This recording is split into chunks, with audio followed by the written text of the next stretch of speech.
అయితే ఇప్పుడు రిజర్వేషన్లు పాత పద్ధతుల్లో కొనసాగిస్తున్నారనేది కూడా ఒక వార్త వస్తుంది. నిన్న గెజిట్ కూడా రిలీజ్ అయింది. బట్ విషయం ఏంటంటే ఇన్ని రోజులు రేవంత్ రెడ్డి బీసీలకు అన్యాయం చేసి కేసీఆర్ ద్వారా బీసీలకు అన్యాయం చేసిన చెప్పిండు కదా.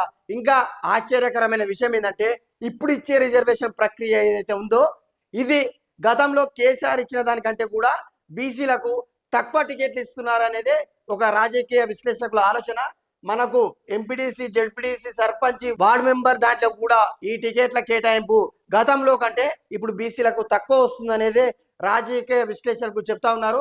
మరి చూడాలి, ఒకవేళ బీసీలకు 42% రిజర్వేషన్ ఇవ్వకుండా లేదా కేసీఆర్ కంటే తక్కువ ఈయననే బీసీలకు టికెట్లు కేటాయిస్తే బీసీ నేతలం మేము దశాబ్దాల నుండి మాకు ఇల్లు, భార్య, పిల్లలు లేరు, బీసీల కోసమే ఫైట్ చేస్తామని చెప్తున్న ఈ బీసీ నేతలు ఏ విధంగా రియాక్ట్ అవుతారు, బీసీ ప్రజలు ఏ విధంగా రియాక్ట్ అవుతారు, లేదా వీళ్ళను ఫర్ ఎగ్జాంపుల్ జార్జులను రేవంత్ రెడ్డి, ఆర్ కృష్ణను మోడీ ఏమైనా బుజ్జగించి వీళ్ళు వచ్చి బీసీ ప్రజల్ని బుజ్జగిస్తారా, ఏ విధంగా ఉండబోతుందో మనం వేచి చూడాలి.